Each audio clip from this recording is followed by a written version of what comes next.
LeBron got help from his friends as the Heat look to avoid their second home loss this season to the Pistons.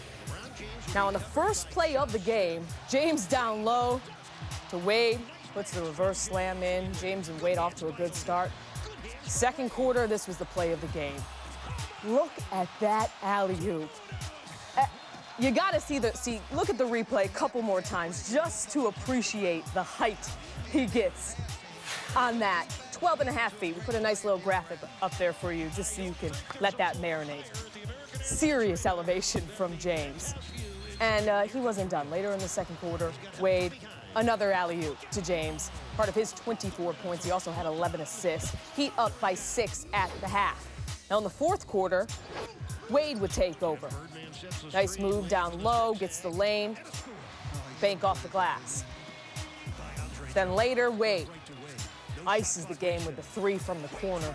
The Heat, they would go on to win 102-96. Wade, 30 points, 10 rebounds, 5 assists, his second 30-point game this season. LeBron James, 2 rebounds short of his first triple-double this season, but he had his 5th game with at least 20 points and 10 assists this season. As the Heat's big 3 combined for 71 points, their 5th game this season, the Heat's big 3 have combined for 70-plus points. All have been wins. Wade spoke about his recent good play and his plans for the future. This is my 4th game back, just try to play better. I was very aggressive from the start. My teammates and coaches have been doing a great job of getting me involved, early in the game. It's a long NBA season, and some wins are going to be amazing. Some wins you're going to squeak by, and some losses you ain't going to supposed to lose, but you're going to do. So, we're trying to build on February, and right now in the month of February, we're 2-0, and that's all that matters. So Wade had one of his best efforts of the season Monday, surpassing his season averages in points, rebounds, assists, and field goal percentage in a win against the Pistons. Wade's huge scoring games are becoming increasingly rare, though, as this was just his second 30-point game of the season. Legs now on whether the Heat need Wade to produce like this on the regular in order for them to get that three-peat.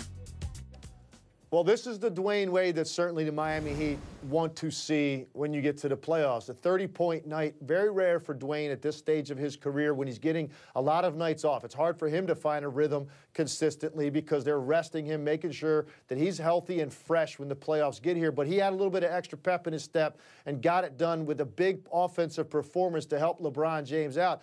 I don't know that this is going to be the norm for Dwayne Wade moving forward in the regular season, but I think it shows you that when he gets enough rest, Dwayne Wade is still capable of being a dominant offensive player in this league. He clearly had a different gear in this game, and he's feeling fresh. Now, the key for Erik Spoelstra, continuing to preserve him as the regular season rolls on. We get closer to the playoffs, and you'll start to see Dwayne Wade be a more regular fixture in that lineup as you start their playoff run. They know what this is all about. They're going for their 4th straight finals and their 3rd straight championship. It's a 2-month postseason run playing every other day. That's all they care about. They know Indiana right now has a lock on that #1 seed. That's okay. Miami really wants to have Dwayne Wade feeling fresh when the playoffs get here, and they're confident if he is, when they get to that Eastern Conference Final Series with the Pacers, he will have enough in the tank to help them get through and try to make history.